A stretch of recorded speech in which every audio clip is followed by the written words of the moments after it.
Welcome back tonight. The University of Nebraska put out this video as part of an effort to promote diversity and inclusion this year. You'll see plenty of diversity among the students, but not among faculty. Some students and a longtime adjunct professor call this a snapshot of an underlying issue. And KETV News Watch 7's James Wilcox investigates tonight.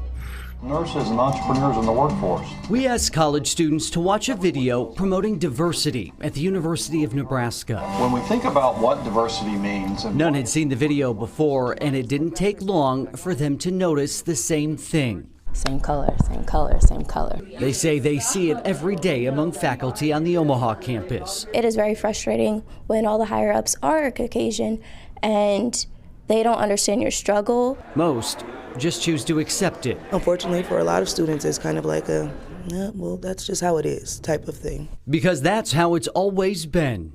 Every president at the University of Nebraska has been white.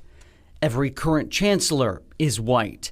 The 6 vice presidents are white, and every member on the Board of Regents is white. Chancellor after chancellor, or president after president of the university system, yet it does not change. And we talked about the scientific method. Dr. Larry Bradley teaches at UNO, where he's been for 2 decades. I have a PhD, 3 degrees in science, inner city minority, disabled American veteran. He's half Mexican and questions why there aren't more minority faculty. They have lots of excuses, and the dean of one college may say, well, it's the department level. You talk to the department and they'll say it's at the college level. According to the UNO fact book, 75% of faculty are white, 9.2% are Hispanic, and roughly 4% are black.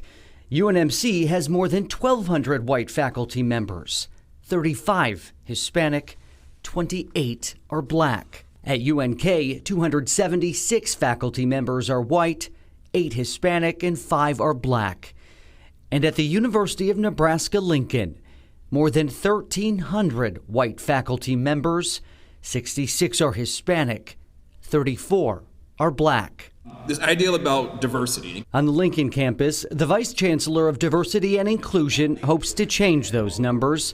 It's a new position, and Marco Barker started in April. He recently held the first of its kind discussion talking diversity with students and staff. The state of diversity was all about, here's where we are. And we're not in the best place, but we have so much potential and opportunity to do much more. Barker says they're focusing on recruiting and retaining quality minority candidates. That brings us to the new university president, Ted Carter. Stancia Whitcomb-Jenkins served on the search committee. She says there were 3 minority candidates. There was some representation, maybe not to the extent that there could have been. Jenkins is also the Associate Vice President for Diversity, Access, and Inclusion. She says the university did make progress with its interim president. Dr. Susan Fritz was the first woman to hold that position. This is a continual process and a transformation process, if you will, and so those things take time. Diversity and inclusion really does keep the University of Nebraska competitive. But these students want to know how much time. James Wilcox, KETV, News Watch 7.